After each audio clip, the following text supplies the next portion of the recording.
Hello everyone! Samahan niyo kaming bumiyahe mula dito sa Navotas papuntang Bicol.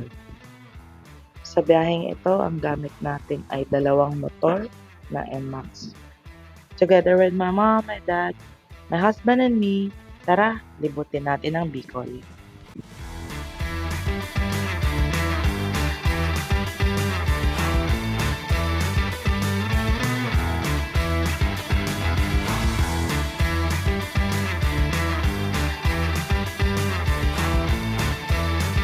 Day 3 na tayo ng ating biyahe. So from Santo Domingo, sa Marina Office at sa aming tutuluyan dito sa Libmanan, Quezon. Tara, patuloy nyo kaming samahan sa ating biyahe.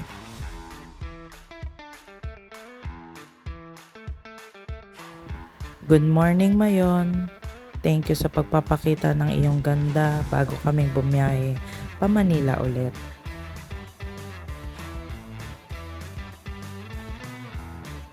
Hindi na kami pumunta sa ibang mga pasyalan dito sa Bicol kasi sinesave namin iyon para pagkasama namin yung mga kapatid ko at mga bata ay doon kami pupunta. Ang main purpose talaga ng pagpunta namin dito ay yung sa office ng daddy ko.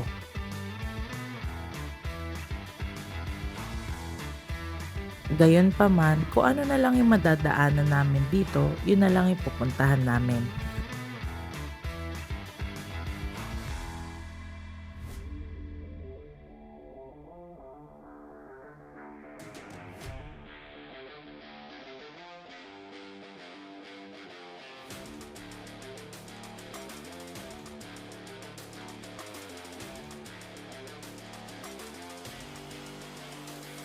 Katulad nitong Nuestra Señora.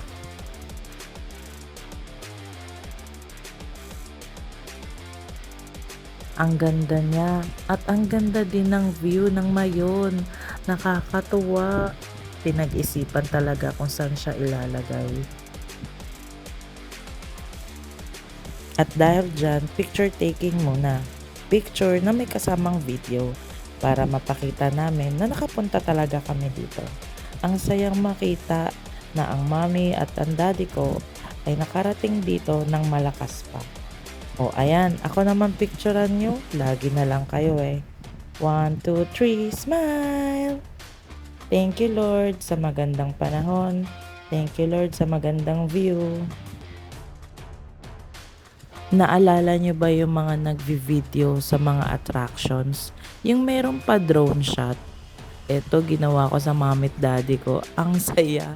Ang kulit lang. Drone shot. 1, 2, 3. Smile naman dyan. Oh, may ikot-ikot pa yan. Again. 1, 2, 3.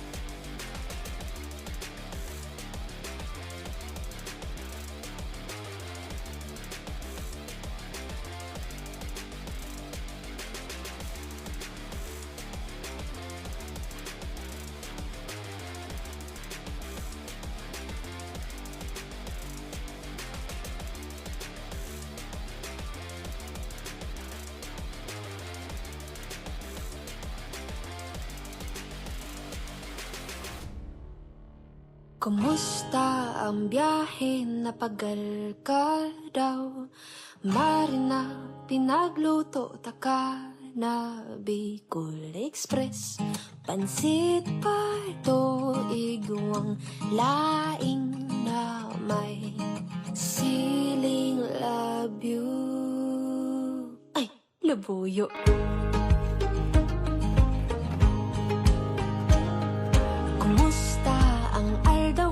Ibahan mo ako, lilibuton yatong duwaan ka Bikulan. Karo kasi mayon na magayon. Hindi na kami nagtagal doon at tumiretso na kami dito sa Farm Plate. Alam niyo ba tong lugar na to? Actually, first time kong pumunta dito. Ibang mumuyahon kundi ikaw, papadabon. Sumikat talaga ang lugar na ito dahil dun sa Netflix na movie na I Love Lizzy. Nakakatuwa na marami na talagang establishment at mga tourist attraction dito sa Bicol.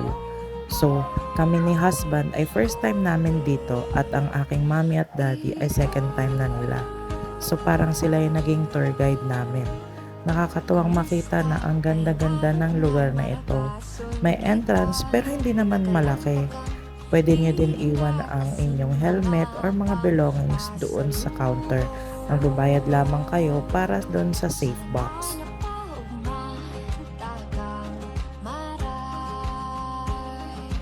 Tanghaling tapat na nang pumunta kami dito. Pero okay lang dahil malamig naman yung hangin at maraming puno. Nakakatuwa kasi ang daming pamilyang pumupunta at meron ding mga nagfo-photoshoot para sa kanilang kasal, meron ding birthday at mga nagse-celebrate dito mismo sa lugar. Sagot pa man kita nagkurang, daing ibang papadapat pa, kundi ikaw.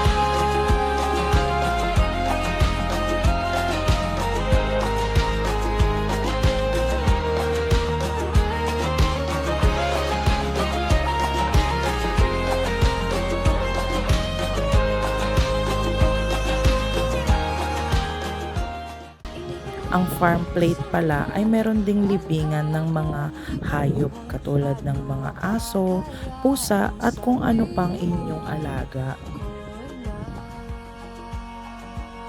At sa likod nito ay matatanaw na natin ang smallest chapel in the Philippines.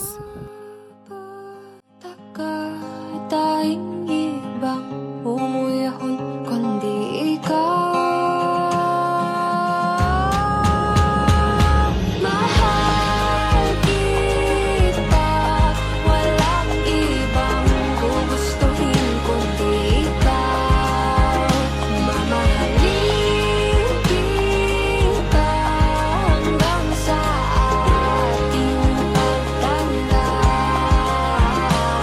Walang ibang mamahalin kundi ikaw.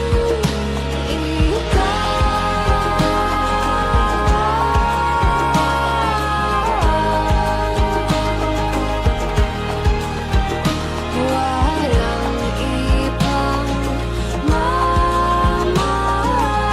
mamahalin kundi ikaw.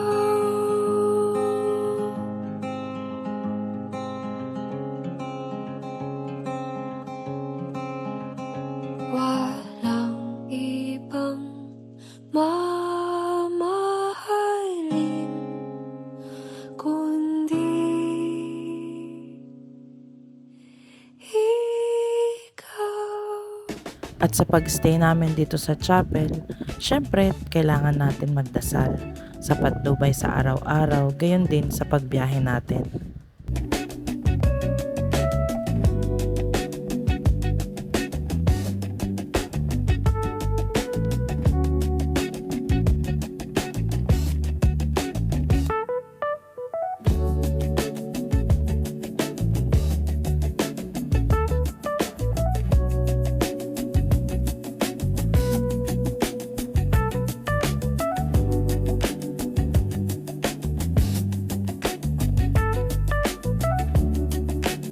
At sa aming paglalakad, nakita namin yung mga attractions na ginanap doon sa movie na I Love Lizzy.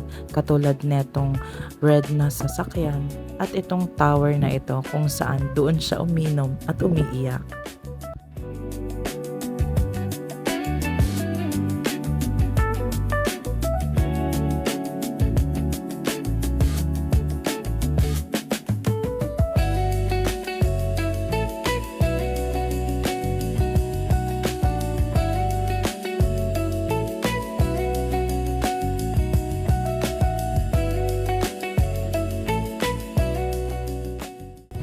At pumunta din kami sa famous na 7-Eleven na Tanaw ang Mayon. Dahil hindi tayo makapunta sa Japan, dito na lang sa Bicol.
At nakarating na tayo sa ating tutuluyan dito sa Libmanan, Quezon.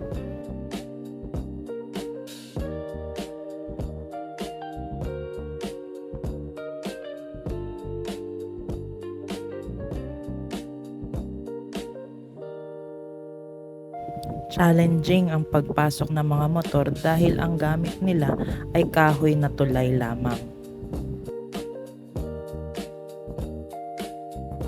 Pero dahil ang gusto natin ay adventure at low budget, kaya ito ang binook natin.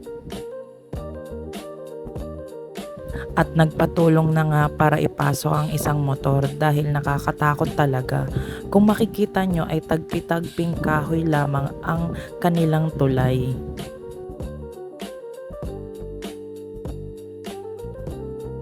Idagdag mo pa ang bigat ng bit-bit naming mga gamit, mula sa personal na gamit hanggang sa camping needs. Nandyan yun sa mga motor, kaya mabigat talaga ang motor namin. Kaya kailangan doble hanggang tripling ingat. Riverside Camp and Resort ang pangalan ng campsite na ito. Alam niyo ba na 20 pesos lamang ang entrance dito kapag day tour? Napakamura, di ba?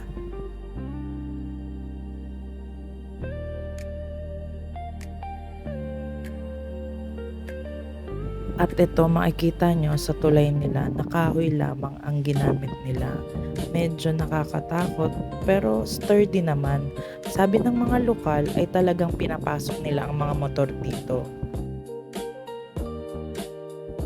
At tayo ay magsisetup na ng ating tent. Ang gamit nga pala naming tent ay brown tracker.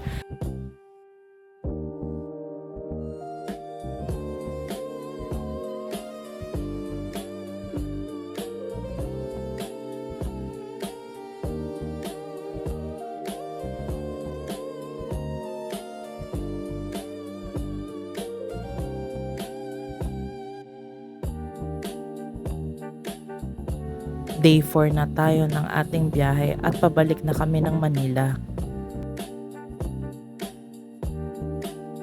Ang kanilang rate kapag overnight ay 50 pesos per person at 150 pesos naman kada isang tent. Dahil kami ay apat at dalawang tent, kaya ang binayaran lamang namin ay 500 pesos. Biruin nyo, sa 500 pesos ay may ganito ka ng kalinaw, kagandang matutuluyan at mapagsuswimmingan. Pwedeng-pwede talaga ito sa mga budget-friendly at sa mga pamilya nagtitipid pero gustong makakita ng ganito kagandang lugar.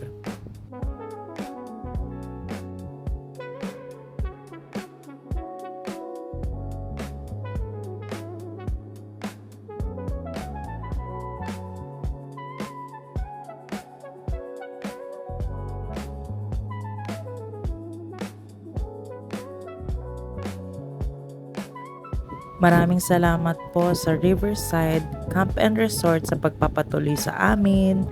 Makakaasa kayo na babalik kami kasama ang aming family.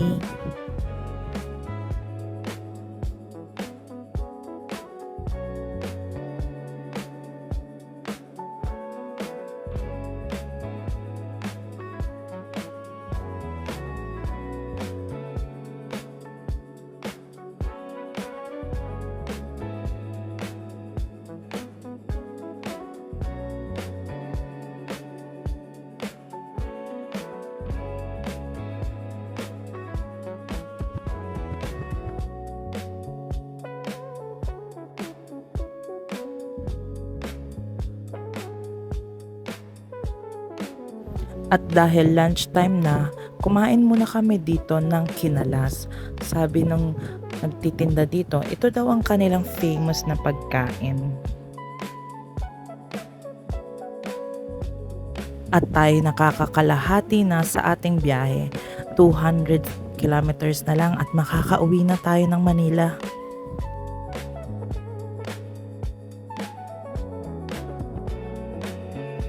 Picture muna tayo sa Arcon ng Bicolandia. Dahil nung papunta kami ay hindi na namin na-picturean to dahil inulan nga kami noon. Kaya ngayon na lamang bago tayo umuwi ng Manila.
At nandito na ulit tayo sa Pitukang Manok.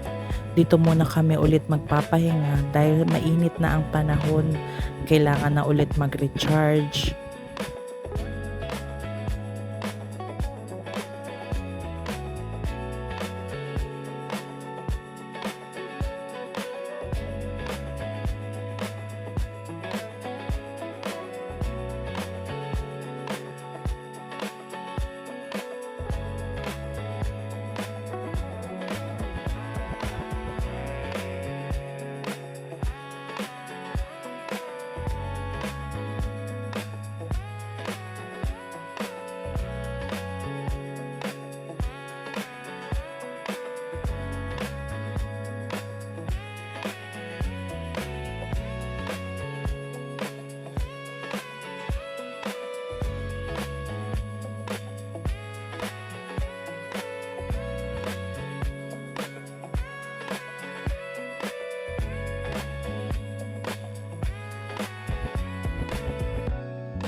Stopover muna tayo, kailangan ng magpahinga ng mga motor at syempre ng mga driver. Alam niyo ba dati dito sa Atimonan ay may swimming pool pa? Naalala ko noon pag umuwi kami ng Bicol, dito din kami nag-i-stopover.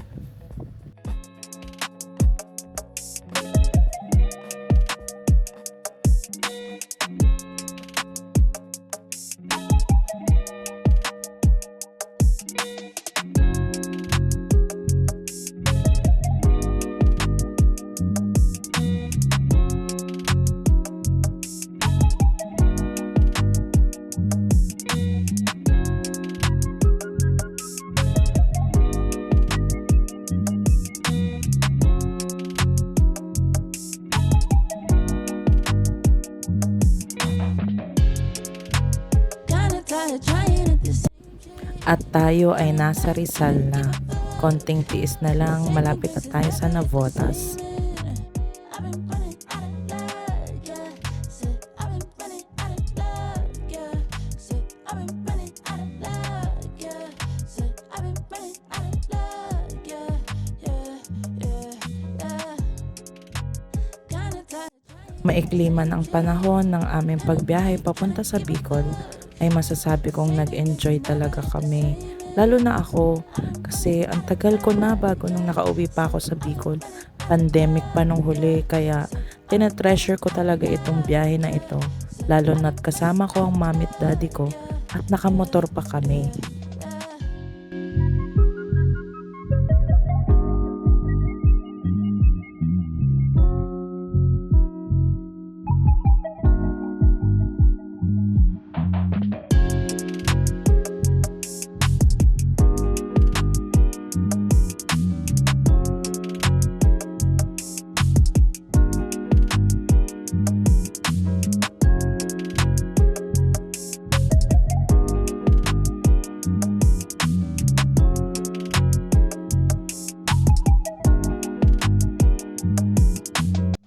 ...30 kilometers na lang at Manila na tayo. At dito ko na din tatapusin ang video. Saving grace has never hit the same. I've been running out of luck. Muli, maraming salamat sa pagsama sa biyahe naming ito. At sa susunod nating biyahe, magkita-kita muli tayo ha. Sabay-sabay natin lubutin ang Pilipinas. See you guys! Salamat!